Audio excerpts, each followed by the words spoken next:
El día del padre, mi hija Amelia me regaló unos calcetines baratos con la etiqueta puesta. Después, vi una foto suya regalando un Rolex de $10.000 a su suegro, comprado con dinero que, según ella, era para emergencias médicas. Se me heló la sangre. Sentí un nudo en la garganta. Cuando me llamó 17 veces suplicándome, «Papá, no hagas esto», ya era demasiado tarde. Deyla, me gusta. Comparte y cuéntanos desde dónde nos escuchas para saber qué hice después. El sol de la mañana, que solía ser una presencia reconfortante en mi pequeña sala, parecía casi burlón mientras observaba las motas de polvo danzar en sus rayos. Era el día del padre, un día que para mí se había convertido en sinónimo de una silenciosa y persistente decepción. Aún así, a pesar de todos los años de creciente distanciamiento, una tenue y obstinada esperanza se agitaba en mi interior. Esperaba la llegada de Amelia, mi hija, una parte de mí, la que la recordaba como una niña pequeña de ojos brillantes y sonrisa radiante. Siempre había creído que este año las cosas podrían ser diferentes. Este año, tal vez, me vería de verdad. El viejo reloj de pie del recibidor, una reliquia de mi padre, dio 11 campanadas. Cada tic resonó en el silencio de mi hogar, un recordatorio constante e implacable de las últimas 2 décadas. 20 años desde que Clara, mi amada esposa y madre de Amelia, nos fue arrebatada. 20 años desde que mi mundo cambió para siempre, dejándome a la deriva en las aguas desconocidas de la crianza en solitario. Lo sacrifiqué todo, mis ambiciones profesionales, mi vida personal, incluso mis sueños más íntimos, para asegurar que Amelia tuviera todo lo que necesitaba, todo lo que yo creía que merecía.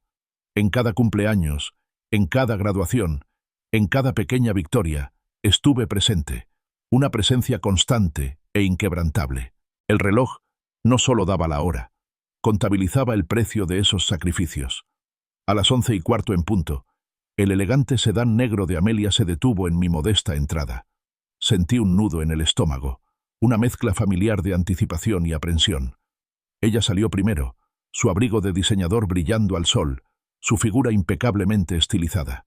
Su esposo, Ethan, la siguió, su sonrisa refinada contrastando fuertemente con la acogedora sencillez de mi hogar. Su llegada siempre se sentía como una intrusión, una explosión de color vibrante y costoso en mi mundo apagado y sin pretensiones. Pertenecían a una esfera diferente, una a la que yo había ayudado a Amelia a ascender, pero que ya no podía habitar del todo. «Feliz día del padre, papi», dijo Amelia con voz alegre, casi teatral, al entrar en la sala. Me ofreció una pequeña bolsa de regalo delicadamente envuelta, del tipo que se recibe en una boutique, no un regalo sincero. Sin embargo, mi mirada se detuvo en el leve crujido de la bolsa, en la forma en que parecía contener algo intangible. Tomé la bolsa, el papel crujió suavemente, y saqué su contenido. Mis dedos rozaron una tela suave, y luego algo rígido, una etiqueta de precio. Eran un par de calcetines azul marino, básicos, funcionales, con la delatora etiqueta de $15 todavía colgando ostentosamente del puño. Ethan soltó una risita ahogada detrás de Amelia, un sonido que me puso de los nervios. «Sí, Arthur», dijo arrastrando las palabras, con un tono de condescendencia divertida, «eres un tipo sencillo. Aprecias las cosas prácticas». Amelia ni se inmutó. Simplemente agitó la mano con desdén, y sus uñas perfectamente manicuradas brillaron con la luz. «Oh, es solo algo útil, papá. Ya sabes, siempre se pueden usar calcetines». Sus palabras quedaron suspendidas en el aire, cargadas de una indiferencia casual que dolió más que cualquier insulto directo. Sus uñas, impecables y pulidas, parecían simbolizar el abismo creciente e impenetrable que nos separaba. Una fachada cuidadosamente construida que la protegía de las emociones complejas de una conexión genuina. No se quedaron mucho tiempo. «Tenemos reservada una cena con Richard», anunció Amelia, ya casi en la puerta. «El padre de Ethan. Nos está esperando». Ni siquiera se molestó en preguntarme si tenía planes, ni si quería unirme a ellos. Mi presencia ese día parecía una breve y obligatoria parada. Al marcharse, alcancé a ver una mirada fugaz entre Amelia y Ethan, una mirada silenciosa y cómplice que no pude descifrar, pero que me dejó con la desagradable sensación de haber sido excluida de una broma privada. De nuevo a solas, El silencio que siguió a su partida ya no era pacífico. El tic-tac constante del viejo reloj se transformó en un martillo implacable, cada golpe contra la frágil estructura de mis esperanzas.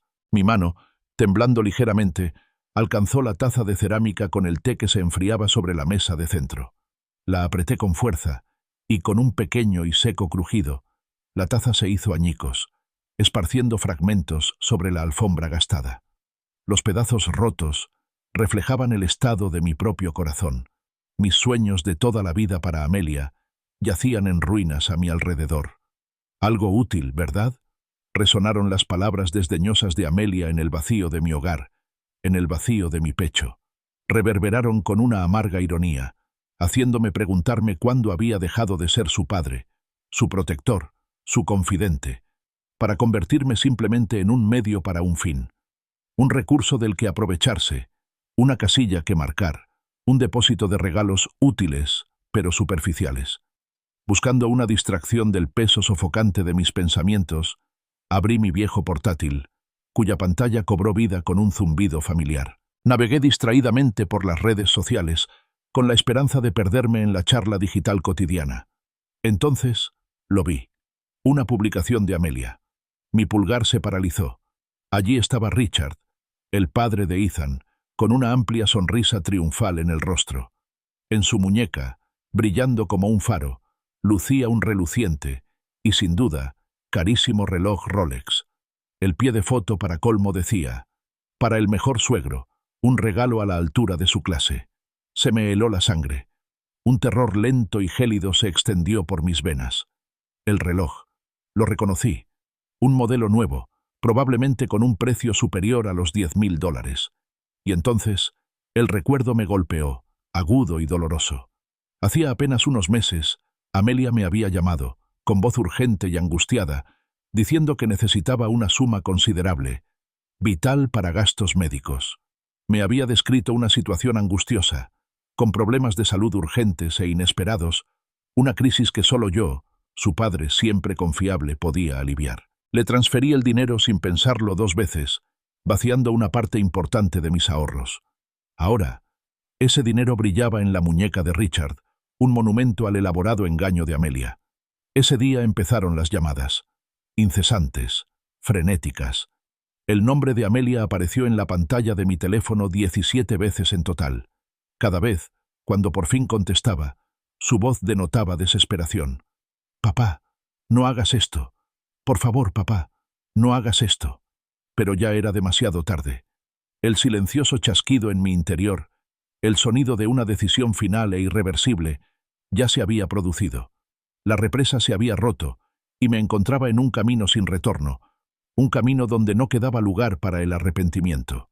La imagen de la sonrisa burlona de Richard, el costoso Rolex reluciendo en su muñeca y el comentario empalagoso de Amelia: para el mejor suegro, un regalo a la altura de su clase, se me grabó a fuego en la retina. Era un eco burlón de su mentira, una prueba de su calculado engaño. Su descaro me dejó sin aliento y luego furioso. $10.000 de mi dinero, ganado con tanto esfuerzo, dinero que había ahorrado meticulosamente, dinero que le había dado por genuina preocupación ante lo que yo creía que era una emergencia médica, ahora adornando la muñeca de otro hombre. ¿Y qué tenía yo? Un par de calcetines azul marino de $15, aún con la etiqueta colgando, símbolo del absoluto desprecio de mi hija. Un sonido gutural, entre gruñido y suspiro, escapó de mi garganta. Cerré el portátil de golpe con un chasquido seco y contundente que resonó en la habitación silenciosa. El sonido fue como la gota que colmó el vaso para mi paciencia. Cogí mi chaqueta del perchero junto a la puerta. El peso familiar de la tela me brindó un pequeño consuelo contra el frío repentino que me calaba hasta los huesos. Necesitaba aire. Necesitaba escapar de las sofocantes paredes de mi casa, que de repente se sentía como una jaula de recuerdos y traiciones. Al salir, la fachada suburbana de céspedes impecables y casas pulcras parecía burlarse de mí. Bajo esa apariencia de orden perfecto, ahora lo sabía, yacía la podredumbre de la hipocresía y la crueldad calculada. El cielo estaba encapotado, cargado de amenazas tácitas de lluvia, reflejando la tormenta interna que rugía en mi interior. El aire era denso y húmedo, opresivo, aumentando la sensación de claustrofobia. Mi teléfono, guardado en el bolsillo, vibraba insistentemente contra mi muslo. Era Amelia. Su nombre aparecía en la pantalla sin cesar. Lo ignoré. Las vibraciones eran un leve eco de mi pulso acelerado, un ritmo de furia y dolor. Podía llamar 100 veces. No cambiaría lo que había visto, lo que ahora comprendía. Caminé sin rumbo, dejándome llevar por los senderos familiares hasta llegar al pequeño parque del barrio. Los columpios, antaño fuente de alegría infinita para la pequeña Amelia, ahora colgaban inmóviles y vacíos, crujiendo levemente con la brisa que se avecinaba. Me senté en un banco, el mismo donde la había empujado, y sus risitas resonaban en mi mente. «Siempre seré tu niña, papá», solía prometerme, abrazándome con fuerza. El recuerdo era una punzada cruel. Su promesa infantil sonaba completamente vacía, una mentira pronunciada antes incluso de saber qué eran las mentiras. Justo cuando las primeras gotas de lluvia empezaban a salpicar el suelo polvoriento, una figura familiar pasó trotando. Era Mark, mi vecino, un hombre cuya vida giraba en torno a sus rutas de trote meticulosamente planeadas y un sinfín de anécdotas alegres. Redujo el paso al acercarse, con una sonrisa amable en el rostro. «Arthur, ¿cuánto tiempo sin verte por aquí?», exclamó jadeando, aminorando el paso hasta detenerse junto al banco. «Feliz Día del Padre, amigo». Le devolví una sonrisa débil y forzada. «Tú también, Mark». Se secó el sudor de la frente. «Oye, vi a tu novia en el centro el mes pasado. Amelia, ¿verdad?». Se me hizo un nudo en el estómago. «Sí, Amelia», logré decir, con una voz que sonaba extrañamente distante incluso para mí misma. «Sí, esa misma», continuó Mark, completamente ajeno a la trampa que estaba a punto de pisar. «Estaba en esa joyería elegante de la calle Oak, ya sabes, Precious Gems, o algo así».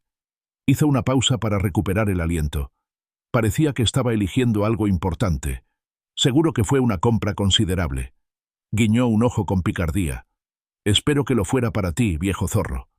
El mundo pareció tambalearse. Oak Street, la elegante joyería, el Rolex. Todo encajó con una claridad espantosa y nauseabunda. La emergencia médica, los $10,000, el reloj. Se me hizo un nudo en la garganta, una opresión tan profunda que sentía que no podía respirar. La inocente revelación de Mark fue una bomba que cayó directamente sobre los frágiles restos de mi paz. No tenía malas intenciones, pero sus palabras acababan de confirmar mi peor y más angustioso temor. La traición de Amelia no fue solo un error de juicio, ni un momento de imprudencia. Fue un acto frío y calculado. La traición se hizo más profunda, una hoja que se clavaba lentamente en mis entrañas, cada giro acompañado de una nueva oleada de náuseas. Las primeras gotas de lluvia, gruesas y frías, salpicaron mi chaqueta, reflejando el terror helado que se había instalado en mi corazón. El cielo se abrió entonces, y comenzó un aguacero repentino, como si los mismos cielos lloraran mi confianza rota. Me levanté del banco, con las piernas extrañamente pesadas, y empecé a caminar hacia casa. La lluvia me empapó la ropa enseguida. Cuando llegué a la puerta, estaba calado hasta los huesos, pero el frío que sentía por dentro era mucho más intenso. La casa estaba fría y vacía. Los calcetines de $15 seguían sobre la mesa de centro, ahora un grotesco monumento al engaño de Amelia. Se burlaban de mí. Su baratija contrastaba fuertemente con el reluciente y caro reloj que había visto en la muñeca de Richard, comprado con mi dinero. Mis manos, aún temblando por la conmoción que me produjo la revelación de Mark, permanecieron firmes al volver a abrir el portátil. La pantalla brilló, iluminando la silenciosa determinación en mis ojos. Escribí «Joyería Oak Street» en la barra de búsqueda. Un plan preciso e inflexible se estaba gestando en mi mente. Un plan nacido del dolor, la furia y un terrible sentimiento de injusticia. Necesitaba confirmarlo. Necesitaba verlo, oírlo de una fuente imparcial. Necesitaba confirmar que el reloj era auténtico, que su traición había sido tan descarada y absoluta como ahora parecía. No podía quedar ninguna duda. La lluvia repiqueteaba incesantemente contra el cristal de la ventana, un sonido rítmico e implacable, como un latido sombrío e inquebrantable que confirmaba que no había vuelta atrás en ese camino.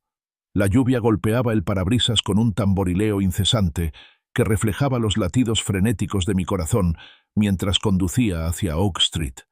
Los limpiaparabrisas luchaban por despejar el diluvio, pero mi visión permanecía clara, enfocada únicamente en el destino, la opulenta joyería que Mark había mencionado. Ya no buscaba una distracción, ni me limitaba a luchar con mis pensamientos. Me impulsaba una fría e inquebrantable determinación de conocer la verdad, de confirmar la repugnante realidad que había comenzado a arraigarse en mi mente. Al llegar a Precious Gems, la tienda resplandecía. Sus pulidas vitrinas reflejaban el aguacero en destellos brillantes.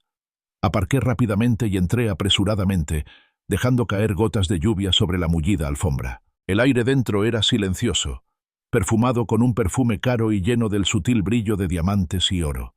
Un joven dependiente, impecablemente vestido, se acercó a mí con una sonrisa ensayada. Sin embargo, su mirada se dirigió rápida, casi imperceptiblemente, hacia mi chaqueta arrugada y empapada. Sentí una punzada familiar de estar fuera de lugar, un hombre común en un templo del lujo. ¿Puedo ayudarle, señor?, preguntó, con una sonrisa inquebrantable pero un tono que denotaba un sutil juicio. No perdí tiempo con formalidades. Saqué mi teléfono y mostré la foto ampliada de la muñeca de Richard, con el Rolex en primer plano. También le enseñé la copia impresa de la publicación de Amelia en redes sociales. El pie de foto era un crudo y doloroso recordatorio. Mi voz, sorprendentemente firme, rompió la elegante tranquilidad de la tienda. «Este reloj», dije, señalando la imagen, ¿se compró aquí? Y si es así, ¿podría decirme quién lo compró? La sonrisa ensayada del empleado vaciló. Un destello de incertidumbre cruzó su rostro. Echó un vistazo a la fotografía, luego a mí, deteniéndose en mi expresión decidida. «Un momento, señor», dijo, y desapareció en una oficina trasera. Regresó unos minutos después, acompañado de un hombre mayor, más distinguido, con un traje impecablemente confeccionado. Supuse que se trataba del señor Sterling, el gerente. El señor Sterling tenía una mirada más perspicaz. Miró la foto, luego a mí, con expresión neutra. «Buenas tardes, señor. ¿En qué puedo ayudarle?», repetí mi pregunta, mostrándole la imagen. El señor Sterling examinó detenidamente el reloj de la fotografía. «Sí», confirmó con voz suave y profesional. «Vendimos un Rolex Daytona como este en marzo, un modelo muy popular». El corazón me latía con fuerza, un latido sordo contra mis costillas. «¿Y quién hizo la compra?», pregunté con voz tensa. Dudó un instante, frunciendo ligeramente el ceño. «Me temo que la confidencialidad del cliente me impide revelar detalles personales». Ya lo había previsto. Metí la mano en la cartera y saqué el extracto de mi tarjeta de crédito, abierto por una página concreta. El cargo de $10,000 a Precious Gems, Oak Street, estaba rodeado con un círculo rojo en negrita. Lo deslicé por el mostrador reluciente. «¿La tarjeta utilizada para esa compra?», pregunté, sin apartar la mirada. El señor Sterling tomó el extracto bancario y examinó los detalles con la mirada. Comparó la fecha, el importe y el nombre del comercio. Asintió lentamente. «La transacción coincide», confirmó, bajando un poco la voz, consciente de la gravedad de la situación. «Sí, se utilizó esta tarjeta. La compra la realizó una joven, acompañada por un caballero. Efectivamente, se trataba de un Rolex Daytona». Un nudo frío se me formó en el estómago. El examen médico, la mentira, el engaño premeditado. Todo era cierto, confirmado por una fuente imparcial. Aún así, tenía una pregunta más, una última comprobación desesperada, para asegurarme de que mi hija no hubiera sido engañada. «¿El reloj era real?», pregunté, mi voz apenas un susurro, casi un gruñido, una aspereza que no reconocía. La expresión del señor Sterling cambió, con un atisbo de sorpresa en sus ojos. «Por supuesto, señor», dijo con firmeza, con un orgullo profesional en la voz. «Todas las piezas que vendemos son auténticas. Esa pieza en particular costó $10,200, impuestos incluidos». La contundencia de sus palabras me golpeó como un puñetazo. $10,200. Mi dinero, gastado en un regalo para el padre de otro, mientras yo recibía calcetines baratos. Forcé una sonrisa forzada y artificial, una mueca de mis labios que no llegaba a mis ojos. «Gracias por su tiempo, señor Sterling», dije, recogiendo mi declaración y dándome la vuelta para marcharme. La verdad era peor de lo que había imaginado. Una confirmación repugnante del flagrante desprecio y la profunda traición de Amelia. De vuelta en mi coche, con la lluvia aún golpeando con fuerza el techo, me quedé un largo rato sentado. El rostro de Amelia apareció fugazmente en mi mente. No la mujer sofisticada que me acababa de mentir, sino la niña pequeña, con los ojos llenos de lágrimas y vulnerable, aferrándose a mi mano tras rasparse la rodilla contra el pavimento. El recuerdo era un contraste nítido, un doloroso recordatorio del vínculo inocente que una vez compartimos. Miré por el retrovisor. Mi reflejo me devolvió la mirada.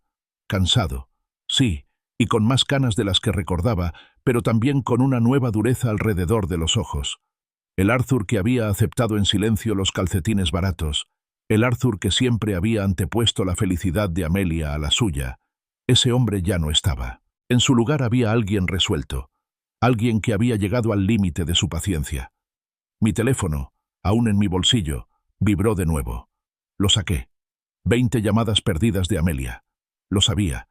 Tenía que saber que había visto la foto. Sus llamadas desesperadas de antes, sus súplicas de «Papá, no hagas esto», ahora tenían un sentido perfecto y terrible. No me estaba pidiendo perdón. Me estaba rogando que no descubriera su mentira. La lluvia arreció. Un redoble de tambores que presagiaba la confrontación inevitable. Mi pulgar se detuvo sobre el contacto de Amelia y pulsé llamar. El teléfono sonó 1, 2 veces, y entonces su voz, aguda e impaciente, resonó por el altavoz. «Papá, por fin. ¿Por qué no has contestado? Llevo toda la tarde llamándote». Mi voz era tranquila, casi inquietantemente tranquila, un marcado contraste con la tormenta que rugía en mi interior. «He estado ocupada, Amelia», respondí, con la mirada fija en el interminable chorro de lluvia que empañaba el parabrisas. Tenía que comprobar algo, como un Rolex de $10.000. «¿De qué estás hablando? Estás siendo ridículo». La voz de Amelia, inicialmente tensa y defensiva, pronto adquirió un temblor que delató su fingida indignación. Su intento de bravuconería era débil, un fino velo que ocultaba el pánico que comenzaba a apoderarse de ella. «Fui a la tienda, Amelia», respondí con voz monótona, sin emoción alguna, un marcado contraste con la tormenta que me había consumido horas antes. La ira se había transformado en una fría e implacable determinación. «Oak Street. Precious Gems». Lo confirmaron. «Usaste mi tarjeta para el reloj de Richard». Mis palabras fueron medidas, cada una cargada con el peso de una traición, una verdad innegable. Hubo una pausa al otro lado de la línea, un momento de silencio en el que Amelia se esforzó por encontrar una nueva defensa. Luego soltó una risa forzada y quebradiza. Era un sonido que me irritaba profundamente, completamente carente de alegría genuina. «Dios mío, papá, siempre haces una montaña de un grano de arena». Solo era un regalo del Día del Padre para el papá de Ethan. «Un regalo», repetí, con la palabra saboreándome la boca como ceniza. «Con mi dinero, el dinero que me dijiste que era para las facturas médicas. Vital, dijiste. Urgente». El dolor en mi voz era inconfundible, a pesar de mis intentos por reprimirlo. El recuerdo de su llamada desesperada, de su crisis inventada, era ahora una imagen vívida y exasperante. «Esto no te incumbe», replicó, alzando la voz con un tono chillón y a la defensiva. Su máscara de calma se había desvanecido por completo. «No tienes derecho a controlar lo que hago con mi dinero ni a quién le compro regalos. Ya no soy una niña». «Pues compórtate como una adulta, Amelia», repliqué con voz gélida, interrumpiendo su histrionismo. «Explícalo. Explícame por qué mentiste, por qué me manipulaste, por qué usaste mi dinero, que te di de buena fe para una supuesta emergencia, para comprarle un regalo ostentoso al padre de otro hombre». La llamada se cortó con un clic seco. Había colgado. Me quedé mirando el teléfono, la pantalla aún encendida, sus palabras despectivas. «Insignificante. Ridículo. No es asunto tuyo», resonando en el repentino silencio del coche. La lluvia seguía cayendo con fuerza, inundando el exterior, pero no podía borrar el amargo escozor de su desprecio. Al bajar del coche, me encontré caminando bajo el aguacero, ajena al frío. Mis dedos, sorprendentemente ágiles, se movían con rapidez por la aplicación de notas del móvil. Transcribí las palabras exactas de Amelia, cada una de sus frases desdeñosas, cada una un pequeño pero sólido ladrillo en el caso que estaba construyendo en mi mente. Su desprecio, su negación, su negativa a reconocer la gravedad de sus actos, todo ello alimentó una silenciosa y firme determinación. Mientras la lluvia azotaba mi rostro, de repente recordé la voz de Clara, suave pero firme, de hacía muchos años. «No dejes que nadie te pisotee, Arthur», me había dicho, acariciándome suavemente la mejilla. «Eres un buen hombre, pero a veces dejas que la gente se aproveche de tu bondad». Sus palabras, un eco olvidado, resonaban ahora con una profunda verdad. No lo permitiría más. Esta vez, no. Justo al llegar a casa, el teléfono vibró con una notificación desconocida. Esta vez, no era Amelia. Era un mensaje de texto de un número desconocido. «Señor Thompson, soy Diana Hayes, abogada. Un conocido en común me sugirió que me pusiera en contacto con usted. Por favor, reúnase conmigo mañana a las 9 am. Mi oficina está en la calle Elm». ¿Un conocido en común? Me pregunté quién se habría enterado de mi situación. El universo, al parecer, me estaba mostrando una salida. A la mañana siguiente, el sol se filtraba por las persianas del despacho de Diana Hayes, iluminando las motas de polvo que danzaban en el aire y las pilas de expedientes apiladas precariamente sobre cada superficie. Su despacho era un caos controlado, un reflejo, quizá, de su mente. Diana era una mujer de ojos penetrantes e inteligentes, enmarcados por una expresión astuta, casi divertida, que denotaba un humor seco y pragmático. Me indicó que me sentara. Luego se reclinó en su silla giratoria, entrelazando los dedos. «Así que», comenzó con voz firme y directa, «su hija tiene afición por los Rolex y talento para mentir, ¿verdad?». Lo resumió a la perfección, yendo directo al grano con una precisión que resultaba a la vez desconcertante y extrañamente tranquilizadora. Me encontré confesándolo todo, las palabras brotando sin control, los 20 años transcurridos desde la muerte de Clara, los interminables sacrificios, las silenciosas decepciones, la confianza ciega, la supuesta emergencia médica, la humillación del día del padre, la inocente revelación de Mark, la visita a Precious Gems y, finalmente, la escalofriante negativa de Amelia a asumir la responsabilidad. Diana escuchaba, con expresión indescifrable, asintiendo de vez en cuando y tomando notas rápidamente. Cuando terminé, el silencio en la habitación era denso. Diana se inclinó hacia adelante, apoyando los codos en el escritorio, con la mirada fija en la mía. «Señor Thompson», dijo, bajando un tono de voz, «esto no se trata solo de $10,000. Se trata de un patrón de explotación y una profunda violación de la confianza. Legalmente, tenemos varias opciones». Me pasó un documento legal por el escritorio, un contrato que detallaba sus servicios. Empezamos por congelar su acceso a cualquier fondo o cuenta restante a la que aún pudiera estar vinculada. Luego profundizamos en el caso. Recopilamos todas las pruebas. Nos aseguramos de que comprenda las consecuencias de sus actos. Tomé la pluma con mano firme. Firmar el contrato fue como una promesa silenciosa a mí misma, una reafirmación de las palabras de Clara, una declaración de que ya no permitiría que me pisotearan. Una profunda sensación de ligereza, una que no había experimentado en años, me invadió al salir del despacho de Diana. El camino a seguir estaba claro, y por fin sentí que recuperaba el control. Mientras caminaba hacia mi coche, mi teléfono vibró con una alerta. Un nuevo mensaje de mi banco. El corazón me latía con fuerza. Alerta de transacción. Se rechazó la compra de $2,500 por fondos insuficientes. Amelia. Confirmaba su continua avaricia, su descarada suposición de que podía seguir aprovechándose. También confirmaba que yo había tomado la decisión correcta. El suelo de mármol del banco relucía bajo las luces fluorescentes, un entorno austero y estéril para la trascendental decisión que estaba a punto de tomar. Mi mano era firme mientras rellenaba el formulario, marcando la casilla que revocaría el acceso de Amelia a mi tarjeta de crédito, la misma tarjeta que ella había utilizado con tanta desfachatez. El peso de esta decisión era inmenso, la ruptura definitiva de un vínculo que llevaba tiempo tenso. pero la imagen del reluciente Rolex de Richard, junto con la acusación desdeñosa de Amelia de que yo era mezquina, acalló cualquier duda que pudiera haber tenido. No se trataba solo de dinero. Se trataba de recuperar mi dignidad, mi respeto y mi autoestima. Firmé el formulario con un gesto teatral, un pequeño acto de desafío contra años de silenciosa aquiescencia. La gerente del banco, una mujer amable que me había atendido, confirmó que el bloqueo sería inmediato y que Amelia sería notificada del cambio la próxima vez que intentara realizar una transacción. Hecho. Al salir del banco, una silenciosa victoria se mezclaba con un dolor sordo en el pecho. La victoria radicaba en haber defendido mis derechos, en haber dado un paso decisivo para proteger mi bienestar emocional y financiero. El dolor era por la hija que había perdido, por el vínculo que se había roto irrevocablemente. Sin embargo, al caminar, me sentí más ligera, como si me quitara un peso que había cargado durante demasiado tiempo. Mi dignidad, maltrecha y herida, por fin volvía a ser recuperada. Más tarde esa tarde, me reuní con Diana en un café muy concurrido. El aroma del café inundaba el ambiente, un aroma reconfortante que contrastaba con la seriedad de nuestra conversación.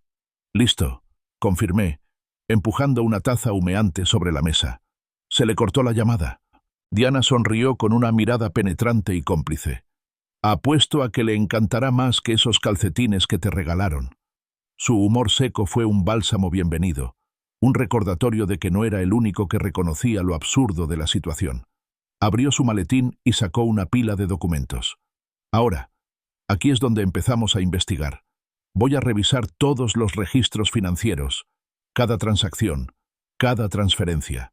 ¿Estás preparado para lo que podríamos descubrir, Arthur? Puede que no sea nada agradable». Nuestras miradas se encontraron, firmes. «Necesito saberlo todo, Diana», afirmé con voz inquebrantable. Hasta el último detalle. No había vuelta atrás, ni lugar para medias verdades ni para la ignorancia. Justo cuando estábamos hablando de los próximos pasos, mi teléfono vibró insistentemente sobre la mesa.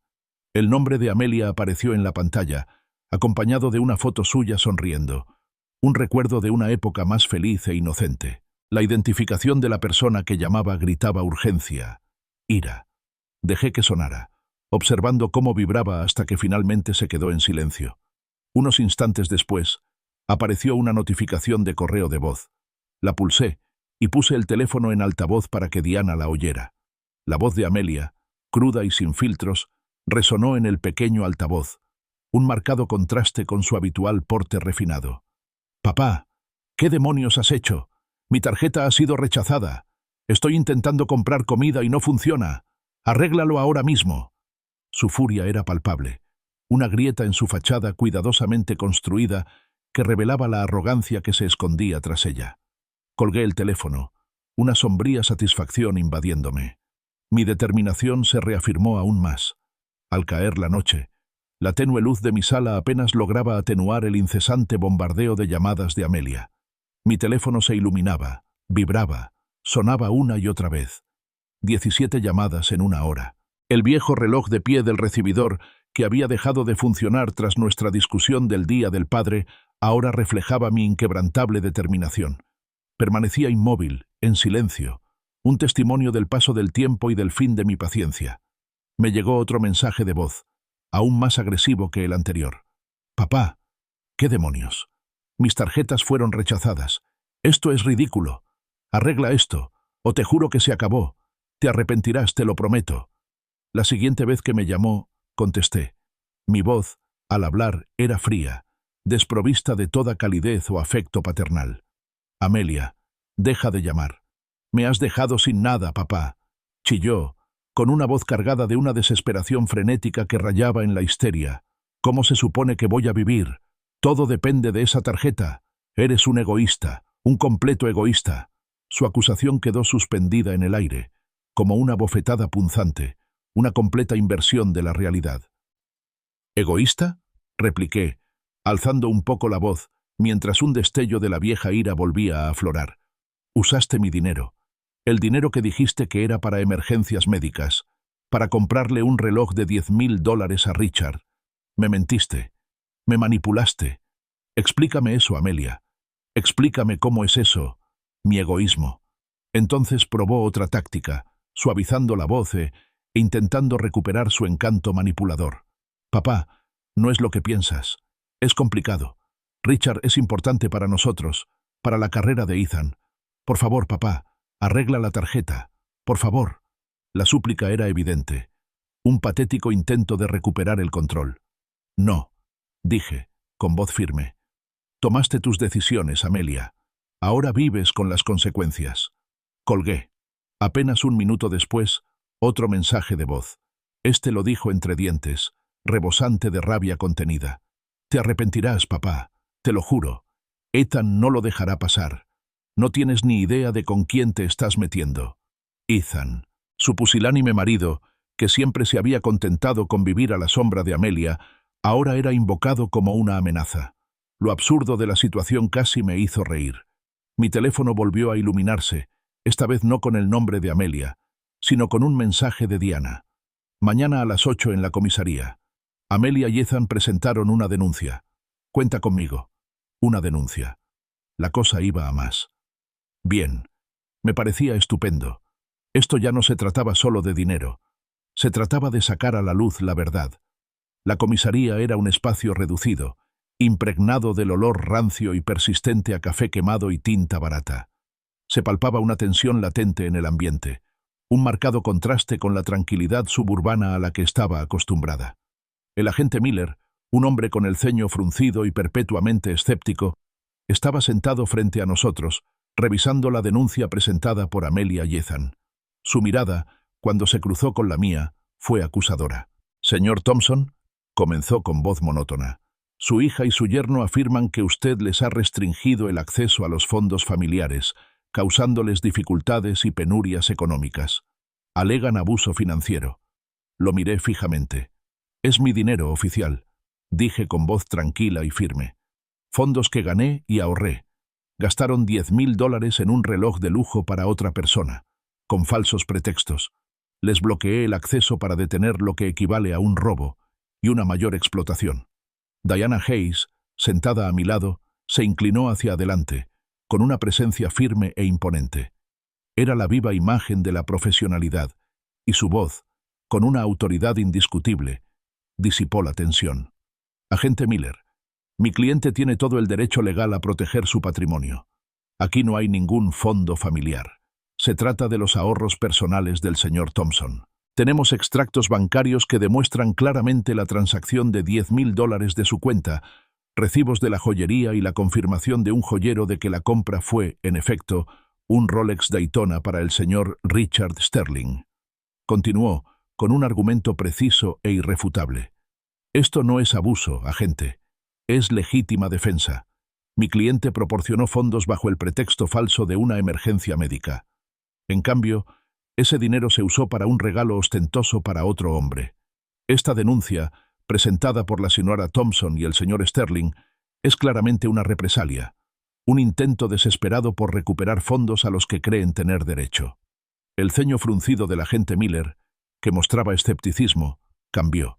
Su mirada se desvió de mí a los documentos que Diana presentó, y luego volvió a la denuncia de Amelia. La certeza en sus ojos pareció flaquear, y una incipiente duda comenzó a gestarse. «Me dijo que era para pagar las facturas médicas», repetí, con el recuerdo de la voz urgente y angustiada de Amelia, aún fresco en la memoria. No era cierto. Pensé también en Ethan y en sus promesas, tan engreídas como atractivas, de cuidar siempre de Amelia, de apoyarla siempre en los años posteriores a la muerte de Clara. Palabras vacías, todas ellas. «Además, oficial», agregó Diana, «estamos considerando seriamente presentar cargos por fraude contra la señora Thompson y el señor Sterling, dado el engaño documentado involucrado en la obtención de estos fondos». El agente Miller suspiró y cerró la carpeta con un golpe sordo. La acusación se había desvanecido de sus ojos, reemplazada por una resignación cansada. «De acuerdo», dijo, frotándose las sienes. «Revisaremos esto, pero necesitaré declaraciones formales de ambas partes, detallando sus versiones». No era una exoneración, pero distaba mucho de ser una acusación. La situación estaba cambiando. En el coche de Diana, mientras nos alejábamos de la comisaría, comentó: «Están desesperados. Presentar una denuncia policial por abuso financiero cuando les han cortado fondos a los que no tenían derecho desde el principio. Es una jugada cobarde, Arthur. Demuestra que se les están acabando las opciones. Me sorprendió que el nombre de Ethan figurara en la denuncia. Admití, mirando por la ventana la ciudad que pasaba. No esperaba que diera un paso al frente, ni siquiera por Amelia. Diana sonrió con sorna. Tiene miedo, Arthur. Miedo de perder su gallina de los huevos de oro. Siempre ha estado encantado de que Amelia llevara las riendas, sobre todo cuando se trata de sacarte dinero. Ahora que la has despedido, su cómodo estilo de vida está en peligro.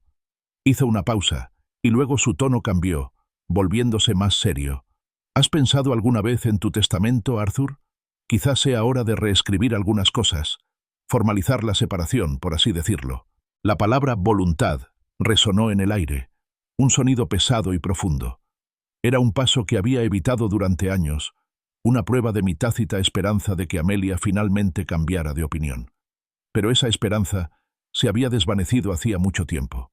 Saqué mi pequeña libreta, la que había usado para anotar las palabras desdeñosas de Amelia, y escribí «voluntad» en negrita. Cada trazo de la pluma se sentía como un paso más hacia algo definitivo, algo irreversible. Unos días después, me encontré en la oficina de un notario, con el aire fresco impregnado del olor a papel nuevo y a trámites burocráticos. Me senté frente a una pila de documentos, los nuevos borradores de mi testamento. Había llegado el momento, el acto final y formal de romper lazos. Había decidido excluir por completo a Amelia, dejando mi patrimonio a un fideicomiso administrado por Diana Hayes, cuyos fondos se destinarían a organizaciones benéficas que me son muy queridas. La notaria, una mujer amable de mirada bondadosa, revisó los documentos. «Señor Thompson», confirmó, «este nuevo testamento designa la totalidad de su patrimonio a un fideicomiso, con la señorita Hayes como albacea. ¿Es correcto? ¿Refleja sus últimas voluntades?» «Así es», dije con voz firme y clara. No hubo titubeo, ni la más mínima duda. Al firmar las páginas, cada trazo de la pluma se sintió menos como una pérdida, y más como una liberación. Una extraña y profunda sensación de alivio me inundó. Diana, que me había acompañado, me puso una mano en el hombro al salir de la oficina. «Estás haciendo lo correcto, Arthur. Esto acaba por completo con sus ilusiones de quedarse con tu dinero. Un corte de raíz. Ahora, por mucho que lo intenten, no conseguirán ni un céntimo».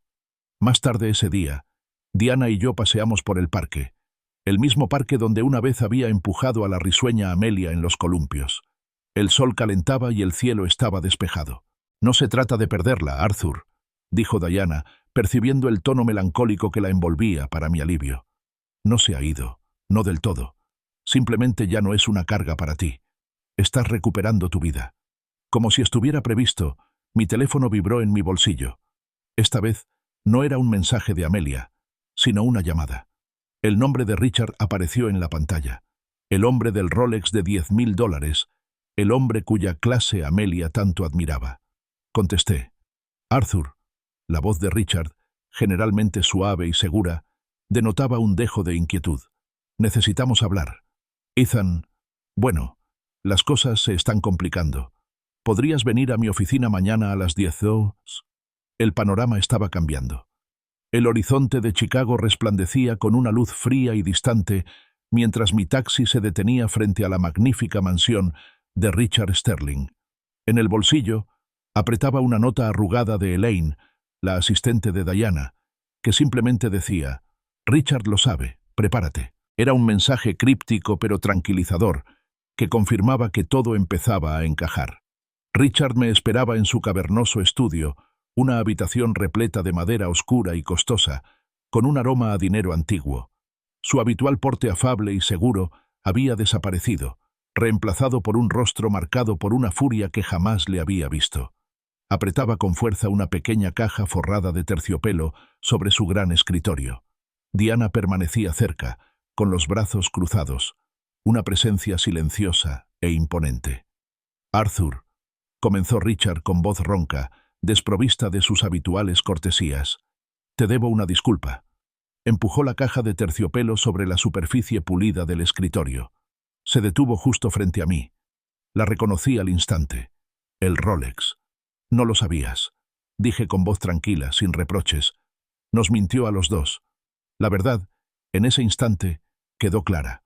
Richard era solo otra víctima de la codicia manipuladora de Amelia, aunque con muchos más recursos. El rostro de Richard se contrajo con disgusto. Me dijo que era su regalo, explicó, con la voz quebrada por una mezcla de ira y humillación. Un regalo especial del Día del Padre, dijo, para mostrar su agradecimiento por todo el apoyo que le había brindado a Ethan y a su carrera. Jamás lo habría aceptado, ni en 1.000.000 de años, si hubiera sabido que era tuyo, pagado con el dinero que tanto te ha costado ganar en circunstancias tan engañosas. Se pasó una mano por su cabello perfectamente peinado, un gesto de profunda angustia. Diana dio un paso al frente, y su explicación fue concisa y contundente. Amelia, señor Sterling, tergiversó el origen de los fondos.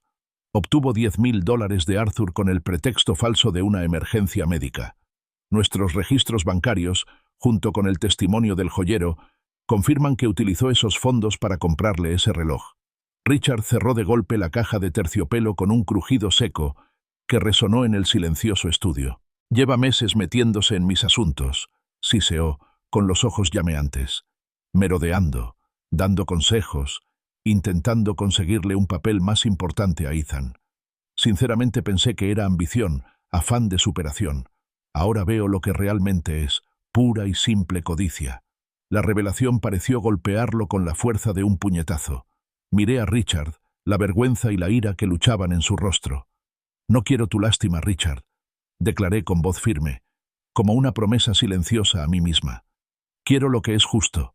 Empujó la caja hacia mí. Tómala, Arthur, es tuya. Este reloj está maldito para mí. Y te aseguro que me ocuparé de Amelia, severamente. Levanté la caja. Su peso inesperado me tranquilizó, una prueba tangible de que una parte de mi dignidad, desechada con tanta ligereza por Amelia, me era devuelta. No se trataba del valor monetario del reloj en sí, sino de lo que representaba. Una pequeña victoria en la lucha por el respeto.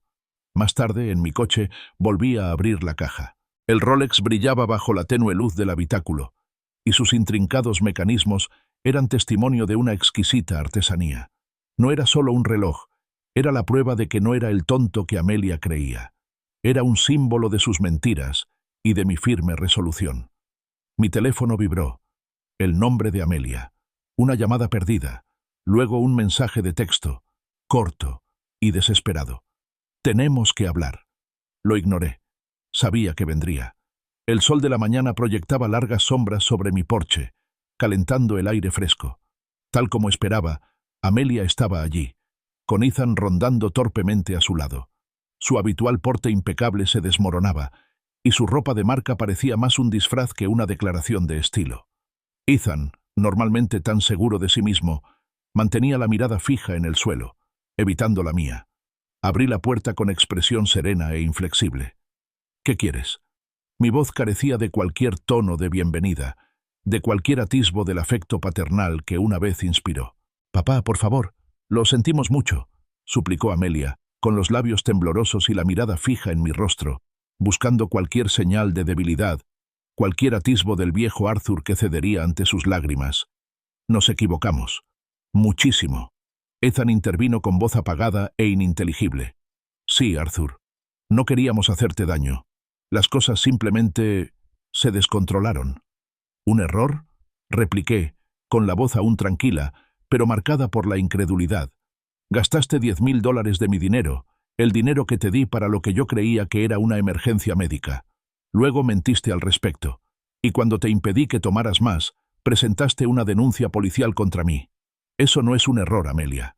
Es una decisión. Una serie de decisiones deliberadas. Las lágrimas que Amelia había contenido con tanto esmero se desbordaron, rodando por su rostro. Su compostura se quebró por completo. Lo hemos perdido todo, papá. Richard está furioso. Nos ha desheredado. El negocio de Ethan, todo, se ha esfumado. Por favor, papá, te necesitamos. No tenemos a dónde ir. Tomaste tus decisiones, dije, endureciendo la voz y repitiendo las palabras que había pronunciado por teléfono hacía apenas unos días. Ahora, vive con las consecuencias. Di un paso atrás, indicando que la conversación había terminado, y comencé a cerrar la puerta. «Haremos lo que sea, Arthur», soltó Ethan de repente, levantando la vista con los ojos muy abiertos por la desesperación. «Lo que quieras. Solo dilo». «No hay nada más que decir», respondí con voz firme y decidida. Con un suave clic, cerré la puerta, silenciando los sollozos desesperados de Amelia y las súplicas ininteligibles de Ethan, y rompiendo el último y frágil hilo que nos unía. Los sollozos desesperados de Amelia resonaban en el silencio del pasillo, un sonido inquietante que ponía a prueba mi determinación. Pero no me volví. Simplemente me apoyé contra la puerta cerrada, con los ojos cerrados, dejando que los últimos y amargos vestigios de aquella relación rota me inundaran. La silenciosa certeza de la puerta cerrada, el cese de sus súplicas, me brindaron una extraña, casi vertiginosa, sensación de calma. Mi teléfono vibró, sacándome del silencio que había reinado. Era Diana. «Arthur, tienes tiempo para dar un paseo. Vamos al parque, a mediodía. Tenemos que hablar del último paso». Su timing, como siempre, fue impecable. En el parque, el sol me acariciaba el rostro con una cálida caricia, un contraste marcado con la tormenta emocional de las últimas semanas. El sendero de grava crujía suavemente bajo nuestros pasos mientras Diana y yo caminábamos, un sonido reconfortante y rítmico. Sentí el borde crujiente de un cheque en mi bolsillo. Era del joyero, por $9,800, la cantidad que había recibido por el Rolex después de las comisiones correspondientes. Ya había decidido qué haría con él. El peso aplastante de la traición de Amelia, que me había agobiado durante tanto tiempo, por fin se había disipado. Fue reemplazado por una profunda y serena sensación de libertad. El aire parecía más ligero, los colores más brillantes, el mundo más abierto.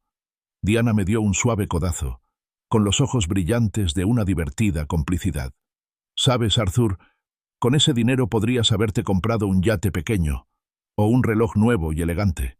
Sonreí, una sonrisa sincera y espontánea que me llegó a los ojos.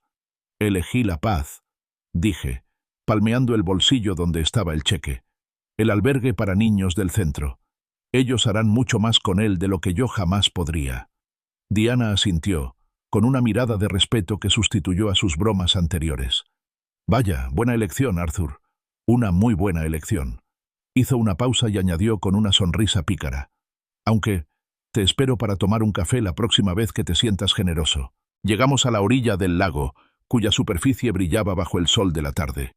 Tomé una piedra plana y la lancé sobre el agua, observando cómo las ondas se extendían hasta desaparecer. Aquel simple gesto me brindó un instante de inesperada serenidad. Un recuerdo de Clara afloró, suave y dulce, a diferencia de los dolorosos recuerdos que me habían atormentado antes. Su mano en la mía, su voz prometiendo que enfrentaríamos el mundo juntas, pasara lo que pasara. Ahora me daba cuenta de que lo había enfrentado, no siempre con elegancia, pero con una fuerza que desconocía poseer. Ayer mismo visité el orfanato. La gratitud de la directora, su sincero agradecimiento, me conmovió profundamente. El Rolex, que una vez fue símbolo de la traición de Amelia y de mi dolor, se había transformado.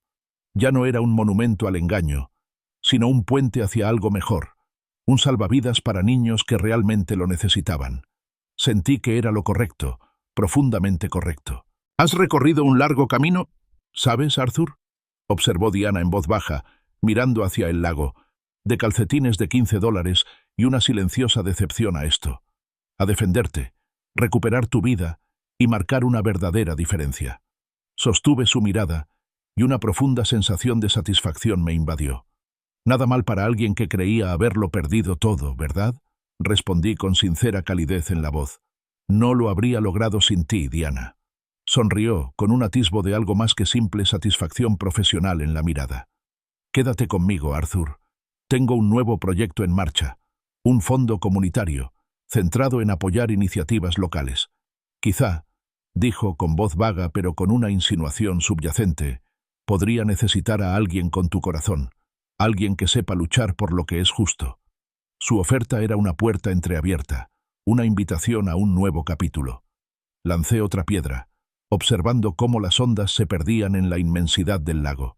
El parque vibraba con la silenciosa sinfonía de la vida, el trinar de los pájaros, las risas de los niños a lo lejos, el suave susurro de las hojas con la brisa. Y por primera vez en mucho tiempo, me sentí parte de ella, listo para lo que viniera. El camino por delante era incierto, pero era mío para forjarlo, libre de las cargas del pasado.